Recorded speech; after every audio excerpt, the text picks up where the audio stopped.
These fools, they'll never learn.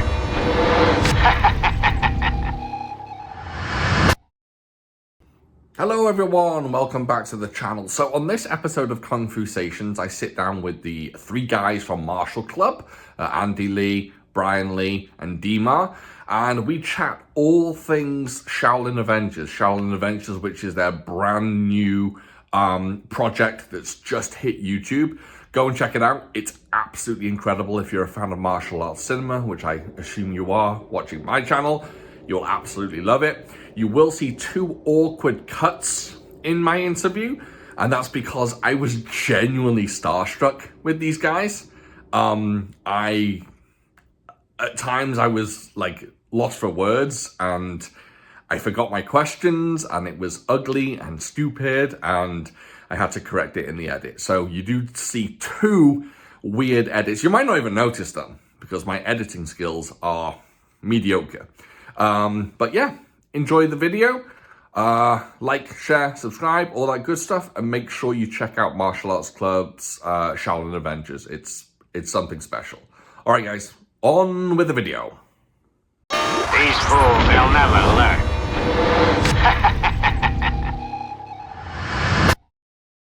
All right, we are recording. Yeah. Right, I'll just jump in with my first question actually, and that is about Shaolin Avengers. Oh, yeah. I've been lucky enough to see it, and it's fucking awesome. It's That means a lot to come from you. no, it's generally like every time you guys release a project, it's like everyone in the Kung Fu cinema community is waiting for it. I know that. And then when it drops, it's like it's something special, right? And it's something unique. We know it's coming from the Martial Club guys, and we love that.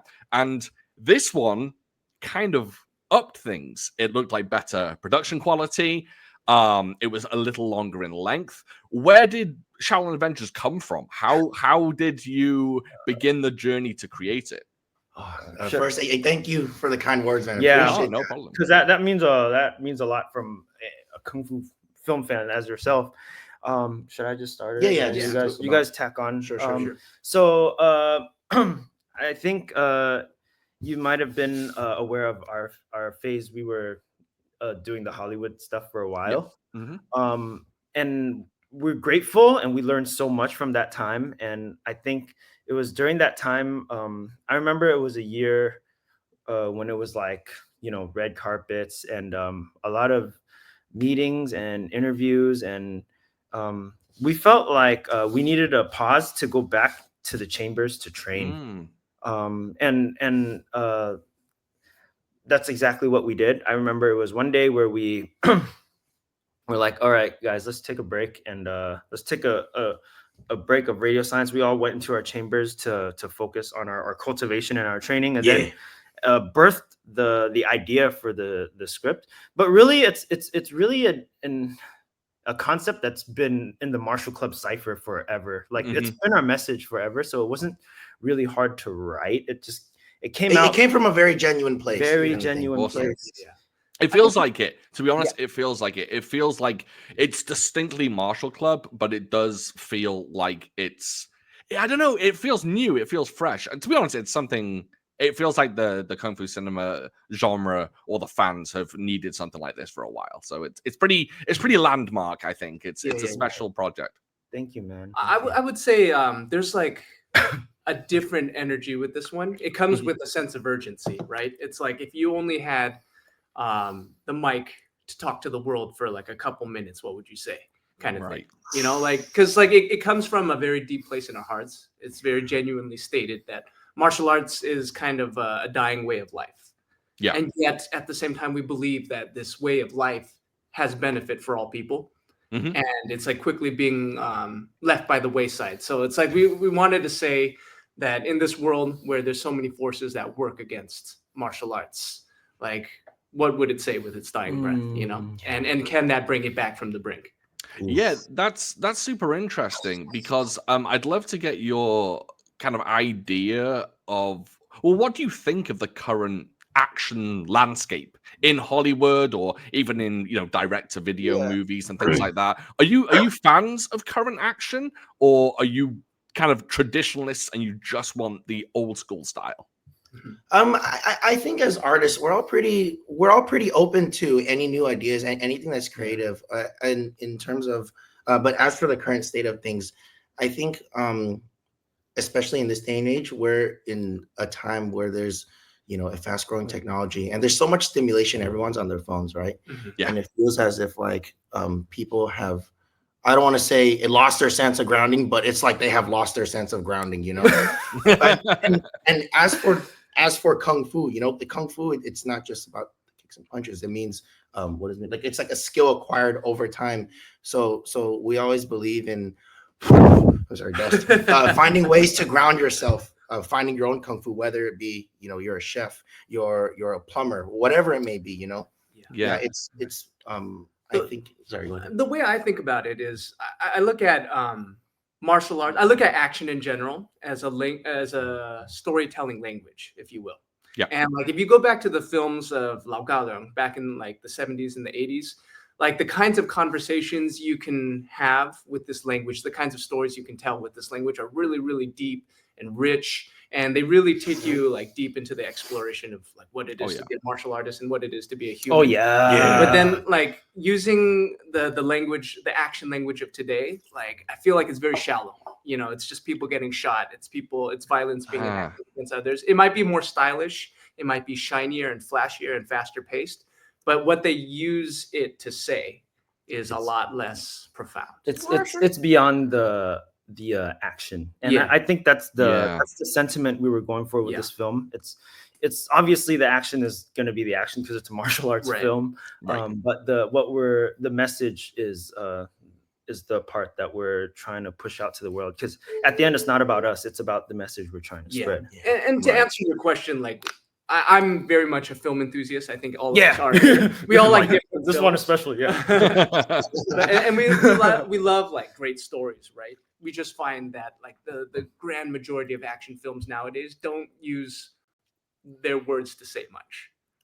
Yeah, I think that's definitely something you find with, let's say, I don't know, the John Wick films, for example. I think it looks nice and it looks shiny and new and awesome, but there's kind of a lack of message there. And I think you definitely get that from the more old school stuff. That's why I'm a big fan of the old school stuff. I don't know. It feels like there's more being said. Well, we can tell, man. I try and get the message. You're more of a fan than we are. you know, like way more. Like yeah. Sometimes I get fatigue. I must admit. Sometimes I get martial arts fatigue, and I have to go to another genre quickly. But I always come back. Yeah, I think it's always about balance. You can never have too much of the same energy otherwise. But what's amazing about that, what you just said, is you can go somewhere else and come back with fresh eyes. Yeah. Oh, and 100%. the understanding of it is different. Absolutely. Oh, absolutely. You can watch 36 Chamber 1,000 times and get something new from that every time. Yeah, absolutely. One thing I noticed with this and this project, Shaolin Avengers, is the direction seemed very fresh as well. And I wanted to ask about the direction. I know Andy and Brian, you directed this project. Where did you pick up your direction skills over the years? I know obviously you're fight choreographers, you're actors, you're performers, but where did you pick up the ability to actually direct the project? I see what you mean. Oh, okay. Because like I just want to give my perspective as somebody who's been alongside them. As they've grown as filmmakers, and then you guys can give what it actually is. But what I've always known about these two is like they're very, very intuitive. So like you've mentioned that they've worn all the hats. They've worn the hat of a choreographer. They've worn, they've everything they learned was like specifically because they're very, very in tune with their senses. What they see is what they innately understand. So like if they watch a story, I noticed that they like understand the thrust of it and the impact of it, and they can recreate it very, very faithfully. But he's the one that makes it palatable. Yeah. Dima understands the parallels between the social current of what's going on, and he also understands us. Yeah, understands it. Right. So then it's like the main bridge between us and the people, you know. So Like, without that's what I mean. Daniel, we're like screwed. our message would be it's more like they have like the thrust of it already. Yeah, Once they see it, and then I just help them articulate it however it needs to be articulated. that's awesome. I'm 'Cause downplaying yourself. you're really good storytellers. You can take a video that's like that you make that's like 10 minutes long, and it will have a fantastic story. Like there's an obvious story there. So I just want to hats off to you on that. I think you're great appreciate that. storytellers. Yeah. I think our to elaborate on what you see with our dynamic, how we operate is it's very much like a synergy. Mhm. A lot of the concept would start with me or the idea, and I'll have trouble like formulating it into like a script format. But it'll be something like, oh, the death of kung fu. I want to say something about it, and then like yada yada, and then like with all the comedy and like the extreme over the top action and the just pushing things over the edge, like you saw. Hopefully the film's out by the time this, but like pushing the. I'll make sure it is. I'll make sure it is. But pushing the lion head over, like that's all Brian. Things going over the top. Brian's the energy fuel. Yeah. Nice. Daniel's the one that crafts it into a script form and sends it out to the world. Great. So we all play a part, and without each other, like Martial Club wouldn't be Martial Club. Yeah. How long did this take to shoot? We shot over. I think 6 days, I believe. it was Really? back to back. Yeah, I think it was It felt like 2 months. yeah. No, so the I think aside from just shooting on the days on set, it's more so the prep time that's like the hell phase. Yeah. You know, which that's when we're doing things that we don't, people may not think about, like gathering costumes, a little makeup. Since we work pretty independently, we're kind of just doing all this on our own, and of course with the help of our of like the Martial Club family, Yeah. it's doing things from like even the set deck. It was in our mom's garage, we like tore down the garage, we like decked it up.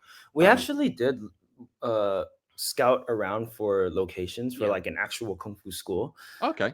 But we were like, wait, hold up. We could save a lot of money. We shot it in mom's garage because it makes sense because dying kung fu schools would teach out of their garage or their backyard, or rooftop, wherever, or rooftops in the kung fu movies, right? So so we saved it and we literally shot out of our mom's garage. So that's awesome, man. Whatever works, right? Yeah, whatever works. Absolutely. One thing I noticed as well, or I think this has been consistent throughout your short films, is that you enjoy comedy. There's always a comedic aspect, and Brian and Andy being the fantastic, dare I say, goofballs in this one. I just think it works really well. Where does that comedy come from, or have you just been naturally funny people this whole time? Well, I think a lot of our humor is inspired by like the lightheartedness of like Stephen Chow's, a slapstick comedy style, and just the Hong Kong films growing up, the things that we're inspired by. But I think we are goofy people. Yeah, like laughter brings fuel to the soul. Like you're able to live. It's funny shit is funny, bro. Like I don't know how to say it. And I think when people can just recognize it for what it is and they'll just laugh along with it, everyone feels good. There's no, Absolutely. I think that's what I've always appreciated about Hong Kong cinema is that like there's tonally there's enough room for humor and someone getting their head chopped off in the same and, like nobody can do it like Hong Kong, like where they can marry those two really extreme sentiments, because we have Hollywood movies that try to do that. And like there's a cognitive dissonance or there's an emotional dissonance, but then in a Hong Kong movie you can have both of those and not feel like you're watching two different movies jammed into one. Yeah, I've always loved that. There's something almost jarring about it, but it's jarring in a good way, if that makes sense. Like 1 minute you'll have this slapstick scene and then someone with a flying guillotine getting their head chopped off. You know what I mean? It's just like, well, it works. And I think that works really, really well, especially in this one. I was laughing quite a lot in SHAOLIN Avengers, but then when it switched to the fight scenes, the fight choreography, that's the change in direction there, it just works really, really well. To be laughing one Appreciate moment that. and then Thank to be in awe the next, you know, it's when we it's write our tremendous. scripts, sometimes when we're writing scripts, like sometimes we worry about tonal inconsistency. Mm. Because whatever comes in the moment, you know. But I think it's powerful if you can marry both comedy and like sentiment, and like the audience doesn't know when to laugh or cry. That's what Everything Everywhere All at Once also did. That's what we learned from that, and we applied that. Yes, and I think I hope it worked. It would. From me, I personally think it worked. So another thing I want to talk about is, so when you write a project, let's talk specifically about SHAOLIN Avengers. When you wrote it, did you have a particular person in mind to play the villain? Was it DY all along? Or do you have to kind of choose later on who's going to be the villain? Who's going to play the straight man? Who's going to, be whatever? I think, good question. I don't remember what happened. I think intuitively you knew. But I think, it came to a point where we were like, who do we dance? Who can we dance best with? And we've worked with DY. We've worked with DY. We're fans of DY. Yeah. So we know all his signatures. We did Shang-Chi with him. We did Everything Everywhere All at Once with him. We have a chemistry, and we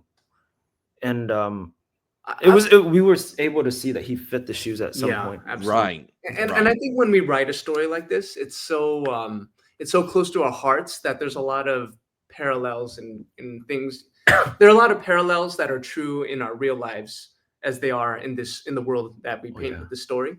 And like DY in many ways embodies what the Wolfang Killer is. Like, actually, he's somebody who went before us generation wise, and somebody we looked up to, and somebody who's like embraced a lot of the sensibilities that the Wolfang Killer embodies. So like in many ways, like we just naturally wear these characters because like a lot of them come from our real life counterparts. Actually, fun fact, and I'll just say, I think you might be the first person to hear it. DY didn't tell us this until like we saw the behind the scenes. He wrote a secret backstory to the character of Wolfang. Oh, wow. Yeah. And actually, I don't want to spoil it. But it has to it really reflects his personal life. Let's just say that. And it just goes as far as to show how like dedicated he is to the craft, you know. I mean, a simple role. I'm not saying it's a simple role. Sorry, I like take that back. But it's a role that he's given, but he does his homework in terms of going in depth with the character, having his own backstory, knowing who he is before he even shows up on the screen. So that character is a real person, you know. Right. He shows his dedication. And we do you have to cater to his style, or does he kind of blend into the martial club style perfectly? I feel he makes us grow. Yeah, he forces us to grow. I'll say that much. Yeah, I think he has the same sensibilities in terms of like the Hong Kong. It's the essence of the Hong Kong films, right? Yeah. But just I think growing up in a different time era, different style, different. You know, he would naturally have his own style, but the beauty of that, what Andy said, it like pushes us to grow as well. Like for us, we grew up with, we like clean rhythm and like and it's beats, beats, right? Man, you guys are being too nice. DY is a wild man. Has his mind is so intuitive. He just goes off the cuff. It's just like he's so well trained that like he won't even think ahead what he's going to say, what he's going to do. He's just going to do it. And he's like, he's very much like Bruce Lee in that sense. Right. Where like, he's just off the cuff, very intuitive. Whereas like the rest of like Hong Kong filmmaking is very structured, right? Like we plan things out. And then it's like, all right, now account for whatever DY is going to do. But like the fact that there's so much time and effort put into the training, we know it's going to work. Exactly. Yeah. What I was saying was that we grew up with like, rhythm, Shaw Brothers. That's our DY is all broken rhythm. Yeah. Like, so he will add a half beat if he feels like in the moment, if he's fighting, if he feels the need, he'll do that. It'll throw us off. But that's the beauty between the chaos and the order, when you have the rock and the feather seamlessly blending itself, that's art, You know what's crazy when we do fight with him and he'll throw in these half beats that like throw us off, it makes it look more real because we're more on our toes. Yeah. And it Right. reads. Like, And even with the lines too, okay, this is where it's like it gets a bit hard with DY, but it's his magic. yeah, If only we can tell you how much we had to fix in the ADR with his lines. Because we'll have let's say we'll have one line, like simple line, who'll go off on a monologue. And then Oh, okay. we'll have to cut and just that's just how he works, and Yeah. it's his magic because he's so real. yeah. He doesn't throw a punch or a kick unless he really means it, and Yeah. it shows on screen and And he'll never do it the same way twice. Yes. Because it's always whatever is like in his heart. That's what's gonna come out. Yeah, but that's how you know he's so authentic Yeah. with now Yeah. not only what he shows on screen but as a person, and it's beautiful. You know, Yeah. we love working with Yeah. DY. We love working with DY. Yeah, it seems so. I mean, he's been very successful with you so far. He's been awesome. How much of the action in a martial club project in general is improvised, or do you do it all beforehand? You know what you're doing going in. Yeah, so we usually have like a pre-visual phase Mhm. where we like first we sit down and we have the concept laid out. We know the tone it's going for.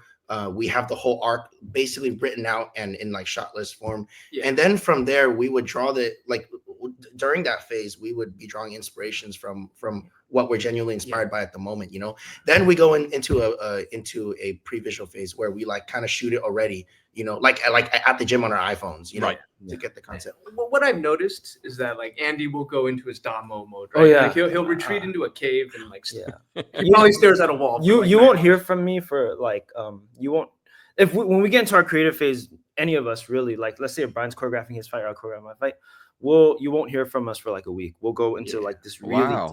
deep focus, like because the inspiration has to be real. So Right. in that time we're cutting out all the excess noise Mhm. that's going on. So we can truly hear ourselves, truly hear what the source is speaking to, you know. And when we and we'll just pull up our realist inspirations and just find it and then create, and before we even take it to our stunt team Yeah. and Right. start prevising.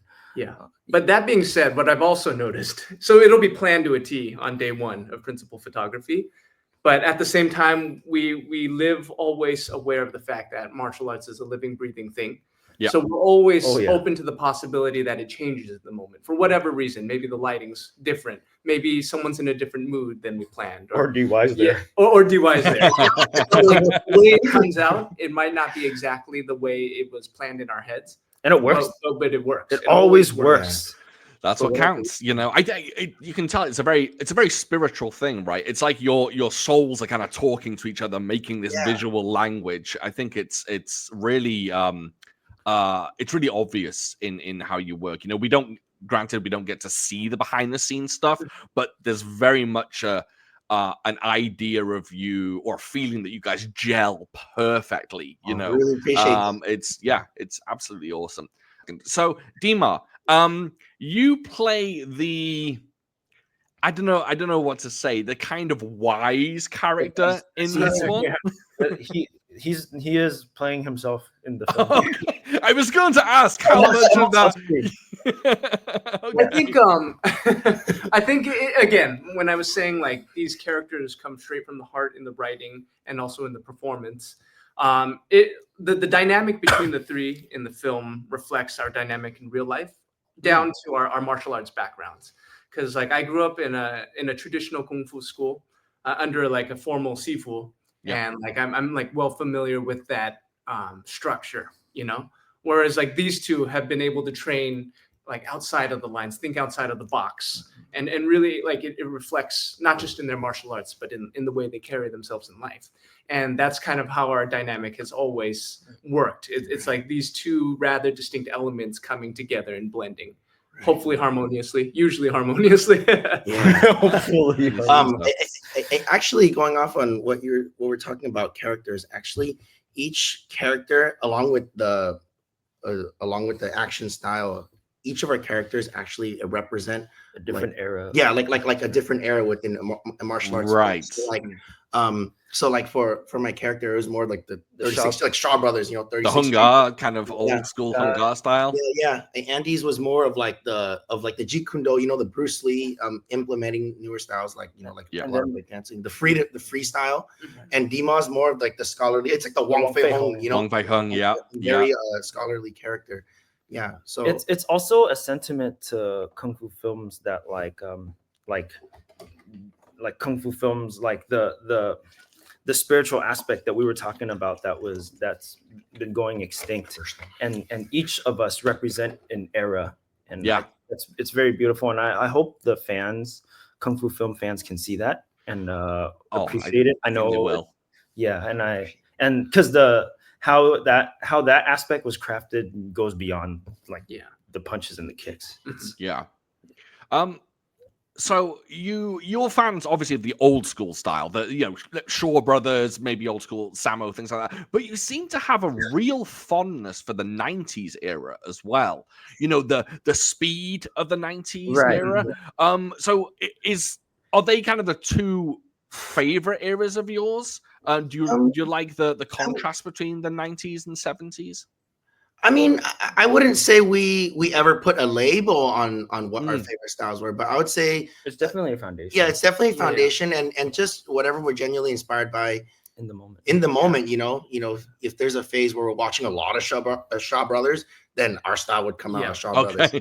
But I think subconsciously we always pick up things that we're inspired by. So like what you said, like the speed of the 90s. Maybe we don't even know it, but subconsciously, it's something that comes into play when we're like executing the craft, I would say there's definitely that huge subconscious flavor of the day aspect to what martial arts, but there's also that Jeet Kune Do aspect where it's like the goal is to take the best of every different area. In this case, we're talking about eras, and I think like the speed and the rhythm that the 90s brought is a genuine improvement, in my opinion, over the filmmaking of the 70s and the 80s. Whereas the 70s and 80s, you have these storylines that really go deep into the depths of what Kung Fu needs. So it's like that's a strength that might have dropped off in the 90s, some might argue. And I think our goal is to take the best of every world and every era and see if they can be repieced in a new way. That's awesome. I think I recall some of you grew up on the Donnie Yen Fist of Fury TV series. I think we all did. The ones, but I feel like it influenced DY the most, and it influenced me the most. You're like a close second. Close second. But I think Fist of Fury. That I don't know what it is about that film. What I think is beautiful with martial arts films, especially the golden era. A lot of us grew up on it, and we don't know it. But when you're young and watching it, our minds and our beings are like sponges, and we absorb the essence way deeper than we know it. We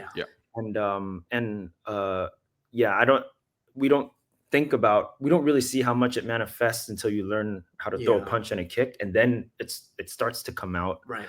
And even before that, like I realize the trajectory of our lives have basically been dictated by these films. Because like that's true. I think back to the very first film I ever watched. It was Enter the Dragon when I was 3 years old, and shortly after that was Fist of Fury. So I realized like Bruce Lee's mentality and his approach and his responses to things in life, that was kind of like what I modeled my life after. And this is long before I practiced martial arts. I didn't start practicing martial arts until I was 13. But my way of approaching things like racism, things like prejudice, things like being bullied at school, like it was always like, what would Bruce Lee do? That's awesome, though. That's like a really great way to live your life. I'm unfortunate. I came a little, I guess, late to kung fu films. I was probably around 14, 15, where I saw Drunken Master for the first time. And it just blew. I couldn't comprehend how good it was. It just blew my mind. And I always say to people that you don't know. Like I always say that the cinematic journey of a kung fu cinema fan is so unique to any other genre. 100%. Finding out about this genre and exploring the fight sequences and learning what what choreographer does what choreography and which actor has worked with this actor. I don't know. There's something very special with it. It's such a like an exciting labyrinth to go down. Yeah, absolutely. And I love that you said it that way, because like depending on when you experience it, it's always different. And depending on who you ask, it's always different. right. And the other thing is like, this is, you know, like other than martial club, not a lot of people are contributing to this genre anymore. But at the same time, the body of work is so deep that you can get lost in it. It's life-changing, you know? Yeah. And like to the point where like, you know, like you mentioned before, fatigue does set in. But at the same time, you can come back to it and still see a whole bunch of things you've never seen before, either in new movies or movies that you've already watched. And that's what I love about the genre. Absolutely, absolutely. So I have to ask, Shaolin Avengers, how much did it take out of you physically? Was it an arduous shot? Was it shoot? Was it very difficult? It was pretty. It felt like war. But we were mentally prepared for it. I don't know what it felt about this time though, because usually there's always some sort of hiccups, like an injury or whatever on one of our shoots. This one, it was war, but it felt like a beeline. It felt smooth. Right. Like it felt like the stars are lying and we were exactly where we needed to be in that moment, you know. And it felt like there was such a synergy, not only with us, but for the whole A Martial Club family, the whole cast and crew, everyone who came out to like help out with this movement. There was just a synergy that like everything went according to plan. Right. It was the first time ever actually. Like the word war was thrown around a lot during that week, because like we kind of knew the scope of what we were trying to do. Like the most people we'd ever worked with, both behind and in front of the camera, and this dense of a shooting schedule. It was like 6 days of back to back to back to back filming from day to, you know, dawn, dusk till dawn kind of thing.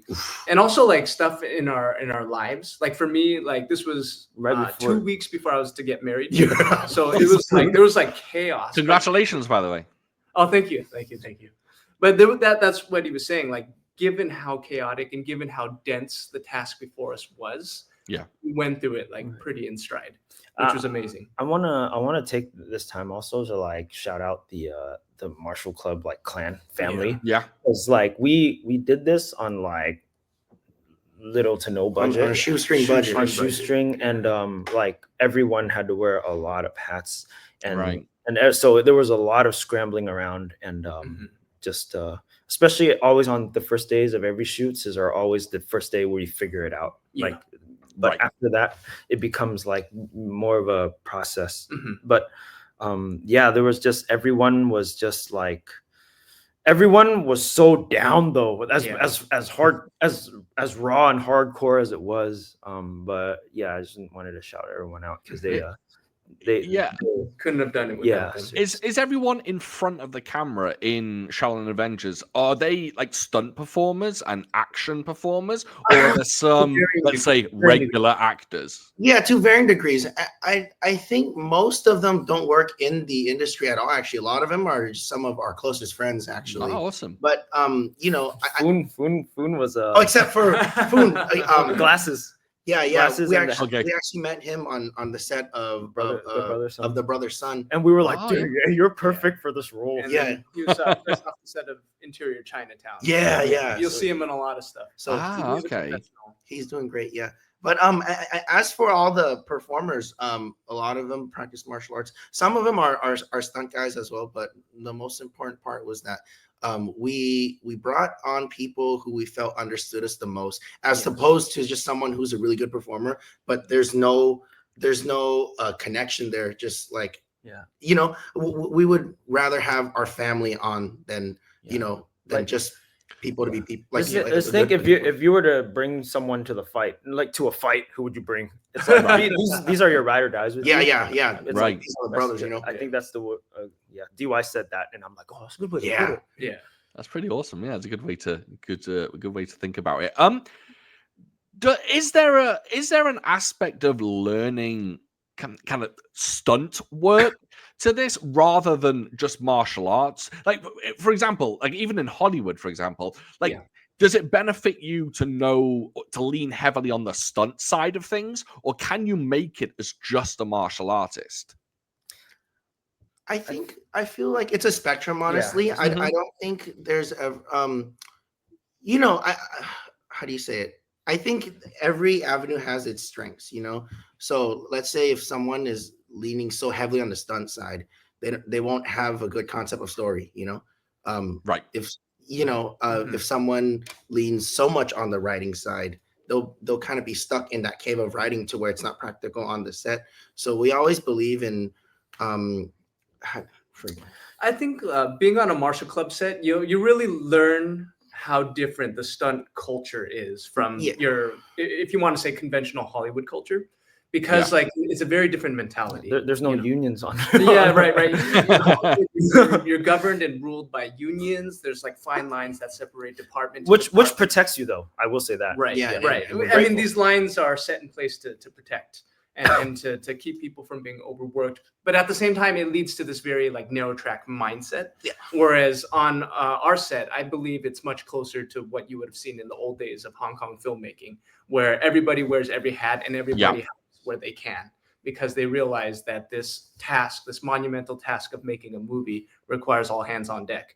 So like being a stuntman is not just being a stuntman. Like being a martial artist and being a stuntman and being a Peking opera performer, they all go hand in hand. And that in that sense, everybody sees creatively, even if they're still learning, you know, like because there's kind of this like hive mindset that's taking over. That's true. Yeah, that's true. Yeah, that makes perfect sense. Is there anyone in the industry that you really want to collaborate with? Or would you rather just keep it in-house in Martial Club?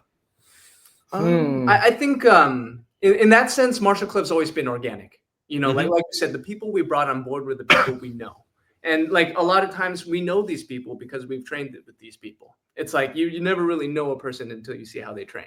Yeah. Right. Like, and it's kind of like what Colin Chow said in The Matrix: "You never know somebody until you fight them." It's it's kind of true, you know. Right. It's kind of true because like it's not just what they say, it's what they do, you know. And that's how we know we can work with these people, because we've seen them, like we've been in the trenches with them on the training floor. Therefore, when we know it's war making a film, we can trust them. Yeah. And so like that's how we want to work with other people. We realize we want to collaborate with other people when we know who they are. Yeah, true. Yeah. Right. And it's and it's not to say that we're you know, closed off to working with someone in the industry, and or like we would want to just keep it here. As long as, you know, we're on the same frequency, I think that's all that matters, you know. And the chemistry is organically formed. Yeah. I think it's that's an important aspect, because at the end of the day, if we're operating on a shoestring budget like us, it'll be war. you wanna fight alongside the ones you've trained with. Yeah. You've developed. Yeah.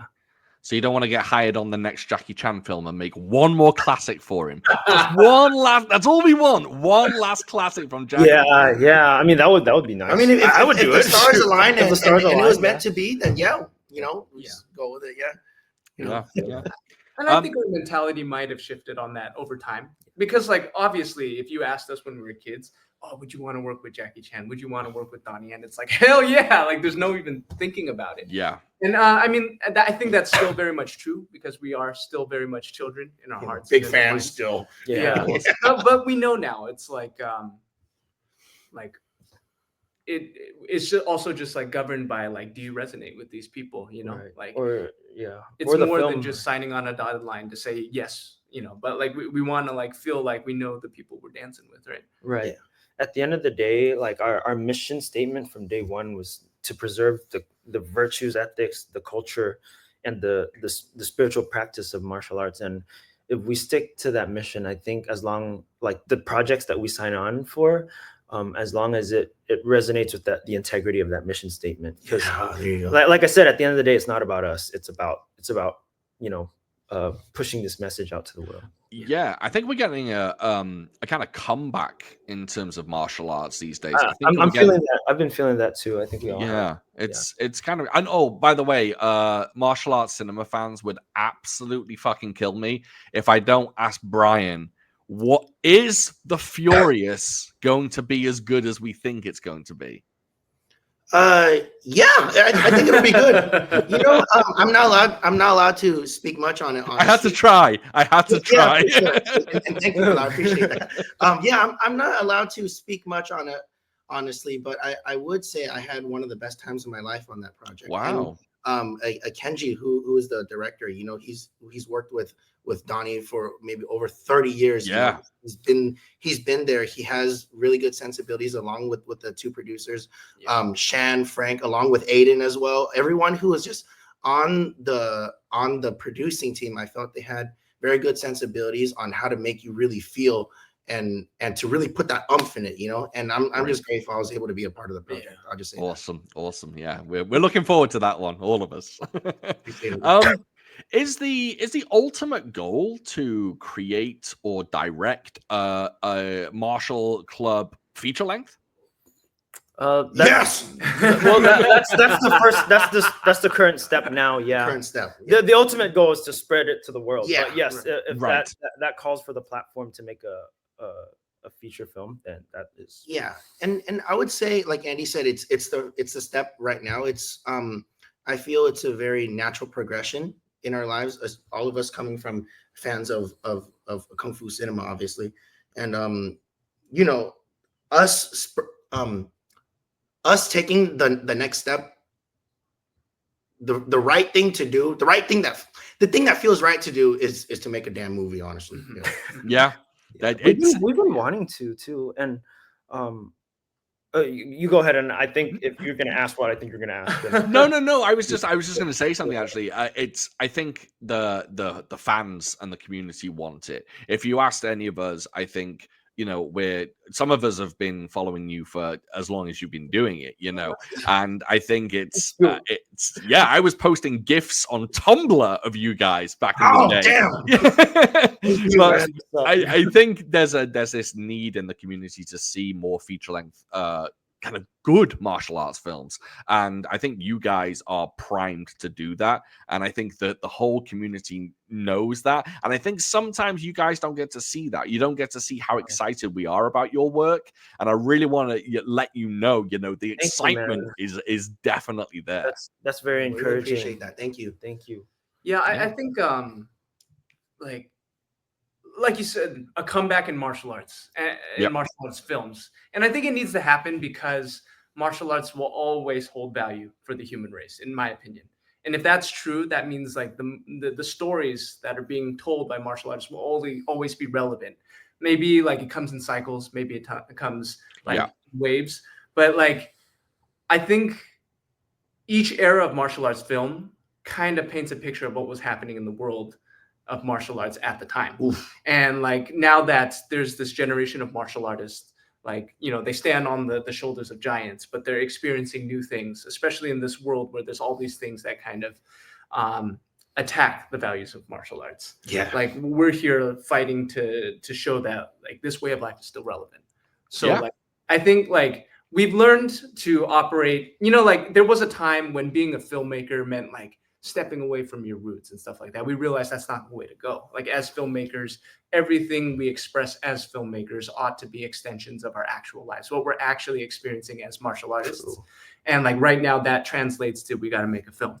And like what that'll spell in the future, we don't know, but we realize like there will always be something new to say. We're just putting it out there right now to the universe. So. Yeah. Hey, if you speak it, it will happen. I'm sure it will. Yeah. I'm sure it will. That's awesome. I have to thank you for using power powder. Not enough people use power powder, and it is great to see it. It's a wonderful thing to see. Yeah, it's awesome. You take from the 90s, right? Yeah, the best things. yeah. It's Shout out to the team that like they stand by with the powder. And they're just like ready to go. Yeah, and it's an involved every take. Just let's do it again. Powder. And then the people who come and wipe the floor. Wipe the floor. Of course, it's a labor of love for sure. Hey, it's a better job than cleaning up after pornos, you know. I mentioned. Yeah. Might argue not that different. Either way, it's more in there. Yeah. Okay. When you make a project and you, let's say, choreograph a fight, do you go away and choreograph the first fight and then come back and make the second one and kind of design how that's going to be, or do you have a scope of what all the action's going to look like right away? That's whatever is inspiring in the Yeah. moment. But we definitely have like a layout of how, like, for example, let's say if you do a fight and there's no growth, in the fight, then it's one of those. We try not to do fights where it's like insert fight. It's like by the end of the fight, the characters have to change. They have to grow in some way. So we at least know there's like a wave, An like arc. an arc. There's a whole arc for the character Yeah. within the action as well. Yeah. And so wherever we feel inspired at the time, we'll do the, like this would fit into this arc. Let's just, and then wherever it flows, it flows. And then a lot of the times, if we can, and first and foremost, I do think it's important to like zen out, like go into your own space, because then that way you can get into this flow state without this creative flow state without the external noise affecting you. And a lot of the times it just flows, and we just go with it. Yeah. So the creative process can vary depending on how it is. Yeah. Right. I think it's interesting. I've spoken to a few people, not necessarily big filmmakers, but I've spoken to a few, independent small filmmakers. And it's interesting here how the creative process is so different from person to person. There's a distinct sense that you are injecting that, that warrior spirit, as you say, it back into the filmmaking process. And I think that's kind of special. Yeah. I think like there's always planning and knowing like the majority, like the overall direction it's going in, but many a time we've gone onto a shoot and it's like exactly how this is going to wrap up, we don't know, but we know that by the time we get there it'll present itself. Like that's not to say like that's always how we do it, but that's happened many times. That's what DY is really good at. He's really good he's really good at detaching and letting the magic just take it. That's and great. that's something he pushed us to learn too, because before we were structure. Oh, okay. That's a skill, right? To like ebb and flow with what you're doing. It's like martial arts. You got to have both. If you're too binded by form, you're not. We found martial arts because it was our source of, it was our liberation. We found freedom in it. Yeah. And you don't want that thing you found freedom in to bind you. So it's you learn the foundations and then you let it go and become yourself. That's be water, right? Exactly. Yeah. I believe it's the same with filmmaking. How often do you find yourself going back to Kung Fu cinema and watching the classics and getting inspiration? I would say for all of us, pretty often. And it's kind of like every time, like as we grow as people, as artists, the more we develop our craft, the more we just grow, right? Each time we go back and watch the Kung Fu films, we always learn something new, It's what you said. You have a fresh perspective. You have like a fresh set of eyes watching again. Yeah. What I've found is that in pretty much all the ways, Kung Fu is home base. So like, for example, like our training has diversified a lot as we've grown as martial artists. But for me, because my home style, my base style is Northern Shaolin, every once in a while I have to go back to it. And then that kind of like recenters me. And it's kind of the same with Kung Fu movies. Like there are times when we're not watching Kung Fu movies. We're watching like dramas. We're watching comedies. Horror is Oh, nice. You're horror fans? Yeah. I'm a huge horror fan. So like when you come back with an added insight and you discover more. Then you discover something new. So like for me, for example, like while I've been writing, I've been coming back to Kung Fu movies from the language perspective. Like I'm learning a lot of Chinese. I'm like really, really doubling down on my efforts to learn Chinese. So now I'm going back specifically paying attention to the language.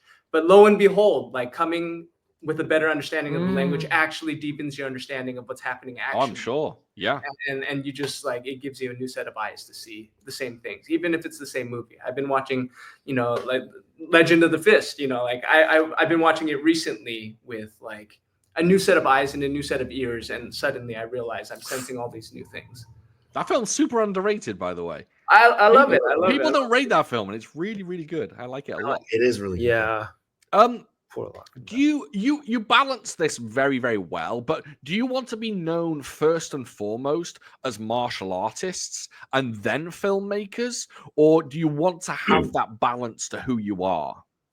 You know, I feel like as artists, I feel amongst us, we try not to put a label on things because if you know, if we're going into the craft, into the art as our form of liberation, that's emptiness, right? The second we say I'm a filmmaker, all of a sudden there's a label, and that subconsciously bind us whether we know it or not. So I believe it's as we progress with our craft and our art, it's just an extension of who we are as people currently, you know.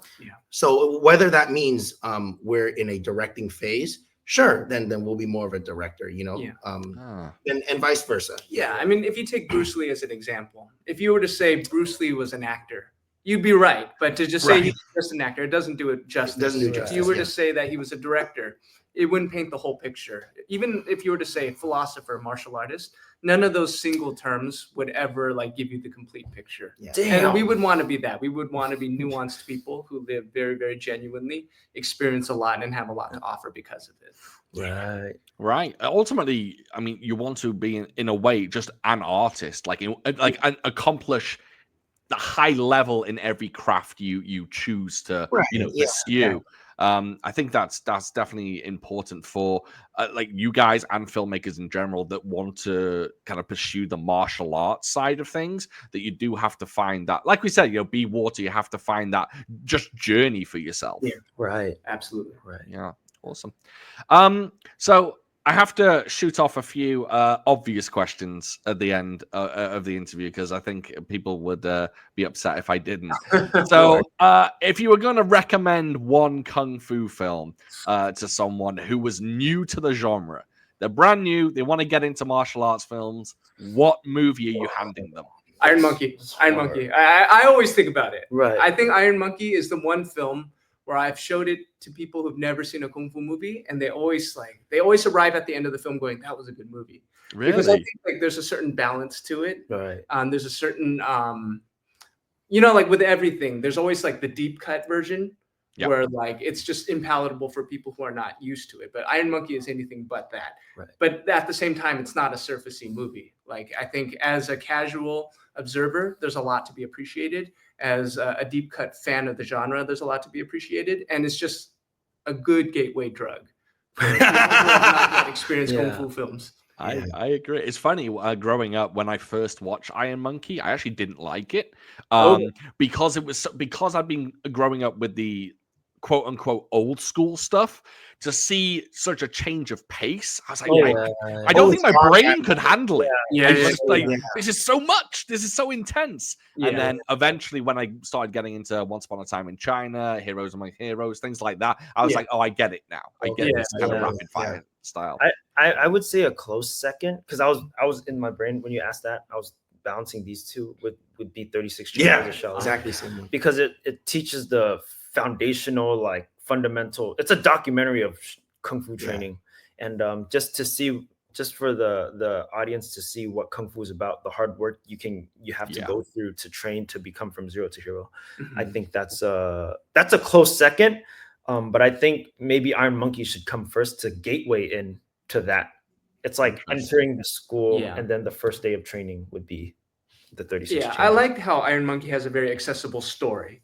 You know, like a lot of times people don't know what they're going to look at action-wise. They know it's impressive, but they don't actually understand what they're seeing. And I think like the idea of Robin Hood, somebody who steals from the rich and gives to the poor, is like a universally appreciated thing. Yeah, absolutely. Okay, I'll hit you with one last question, then I'll let you go. So weapons fights. I did want to ask you about these a little bit. Are you interested in putting more weapons into your projects? As of lately, yes. It's hard because I don't feel like any of us are very like comfortable with a weapon. Okay, that's a very modest thing. That's crazy. You know, they say the weapon is an extension of us, right? Of the person. If we feel inspired by doing weapons, then we'll do weapons, you know? Well, I will say this, and this is like, we're talking like far down the line, but so one thing about me is I dream movies. And Okay. one movie that I've dreamt Must that be nice. I really, really make one day. Because so like basically, I want to one day make a film that takes place in the pre-Republican era of China, and like the warlord, like right after the Qing Dynasty and before Republican era China, where like martial artists just like really needed to struggle because like the future is advancing into the industrial age. And I wanted to make a movie about like security escort martial artists who like specialize in weapons to guide people across dangerous landscapes. Oh, you And told me. and the thing I wanted to explore in that film, because like we spoil it. okay, well basically in the film, like we talked about how the characterization of our characters between the way they move and the way they act, like it's the same thing, you know, like it's not just what we wear, it's not just how we look, it's also like the kind of martial arts we use, and all of these come together to form like cohesive characterization. And I wanted to extend that specifically into the weapons they use through the story. But that's long down the way. Like I'm sure that's awesome. I will say the current training arc I'm in is weapons based. So it's funny you did ask that, because it's been in my cipher. So maybe down the future. Interesting. Definitely, if we make a feature film, probably it'll end up in there somewhere, because it's in my Nice. So yeah. I was watching the I think it was the Crouching Tiger inspired short film you put out. Oh, right. And that was I was watching that just the other day, actually. I was like, shit, weapons. I forgot about it. No problem. It's an incredible project.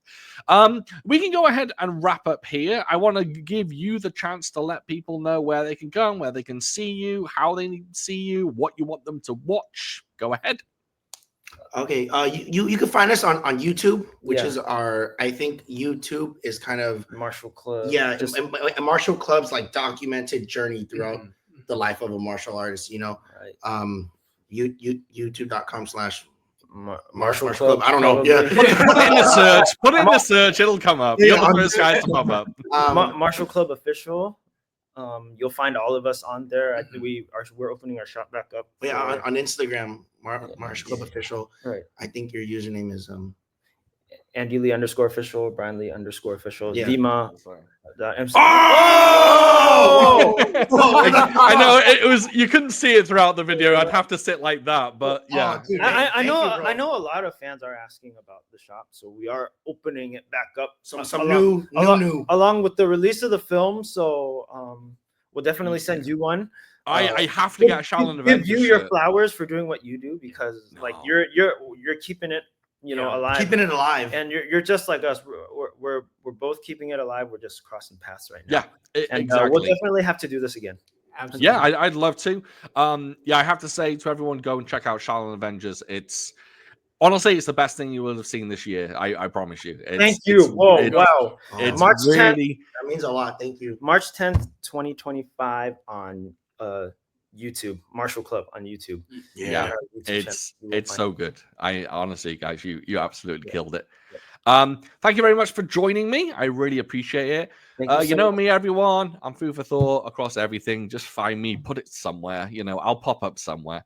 I appreciate you guys. Thank you so much for coming on, and hopefully we'll catch up another time. Yeah, definitely will. This was fun. Thank you so much. Absolutely. See you.